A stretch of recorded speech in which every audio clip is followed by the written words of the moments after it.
नमस्कार मैत्रिणींनो. घाऱ्या म्हटलं की अजूनसुद्धा गावाकडची आठवण येते. तर बघा, आपण अशा बनवल्यात भोपळ्याच्या घाऱ्या. चला तर मग आपल्या रेसिपीला आपण सुरुवात करूया. तर मी इथं हा घारीचा भोपळा घेतलेला आहे आणि हा गोल भोपळा आहे. तर हा देशी भोपळा आहे. अशा प्रकारचा गोल भोपळा हा देशी असतो.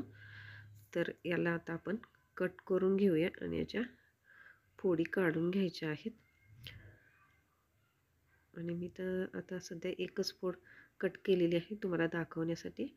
आणि असा बघा, आतून सुद्धा लाल भडक असतो हा भोपळा.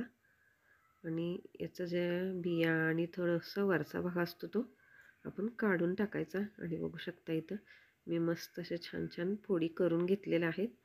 तर याला आता आपण खिसून घेऊया. याचा खिससुद्धा खूप लाल भडक छान होतो. आणि तुम्ही बघू शकताय किती मस्त इथं खिस आपला पडलेला आहे. म्हणजेच देशी भोपळा जो असतो ना, तो खूपच छान असतो अशा प्रकारे. आणि हा मी या पातेल्यानं एक पातेलं हा खिस झालेला होता. तर मी साधारण अर्ध पातेलं होईल इतका गूळ घेतलेला आहे. आता याच्यामध्ये आपण हा गूळ मिक्स करून घेऊया. तुम्ही कुठलाही गूळ घेऊ शकता. तर मी इथं कढईमध्ये आता साधारण 2 चमचे तूप घालून घेते, म्हणजे खाली खीस वगैरे लागणार नाही याच्यामध्ये शिजवताना. अशा प्रकारे हा खीस म्हणजे शिजवून घेतला तर घाऱ्या एकदम मऊ होतात. आणि आता सगळाच आपण खीस आणि गूळ या कढईमध्ये घालून घेऊया. आणि तुम्ही बघू शकता घालून एक 5 मिनटं झालेली आहेत. आणि याला बघा पाणी कसं सुटलेलं आहे. तर या पाण्यामध्ये हा खीस पूर्णपणे असा शिजवून घ्यायचा आहे. आणि तुम्ही बघू शकताय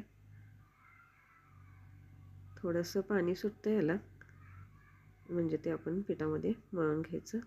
इथं पूर्णपणे मी शिजवून थंड करून घेतलेलं आहे. आणि याच्यामध्ये मी भाजलेला 1 चमचा बडीशेपची पूड घातलेली आहे. तर आता आपण इथं परातीमध्ये गव्हाचं पीठ घेतले, त्याच्यामध्ये मी साधारण अर्धा चमचा म्हणजे चवीनुसार मीठ घातलं तरीसुद्धा चालेल. आणि आपण जो किस शिजवून घेतला आहे तो या पिठामध्ये घालून घेऊया. जेवढं म्हणजे या किसामध्ये जेवढं पीठ माईल ना तेवढंच घ्यायचं, म्हणजे घारी कशी मऊ होते. वरून पाणी वगैरे घालायचं नाही, मऊ पण होते आणि गोड पण होते. इथं पीठ कशा प्रकारे मळून मी घेतले तुम्ही बघू शकता. आता याचे एक गोळा आपण काढून घेऊया. पोळपाटाला थोडंसं तेल लावून घेतलेलं आहे. आणि हा चपातीसारखा आपण लाटून घेऊया. जास्त पातळ पण करायची नाही आणि जास्त जाड पण करायची नाही. अगदीच पातळ केली तर मग घाऱ्या कडक होऊ शकतात. तर मी इथं एक डबा घेतला आहे आणि त्याच्या आकार देऊन घेते. इथं बघा अशा प्रकारे आपण याच्यावरती आकार देऊन घेऊया. आणि साधारण या पोळीमध्ये 3 घाऱ्या म्हणजे घाऱ्याचा आकार उठतो. तर मी इथं कढईमध्ये तेल गरम करायला ठेवले आणि त्याच्यामध्ये आता आपण ही घारी सोडून घेऊया. बघा कशा छान फुगल्यात घाऱ्या.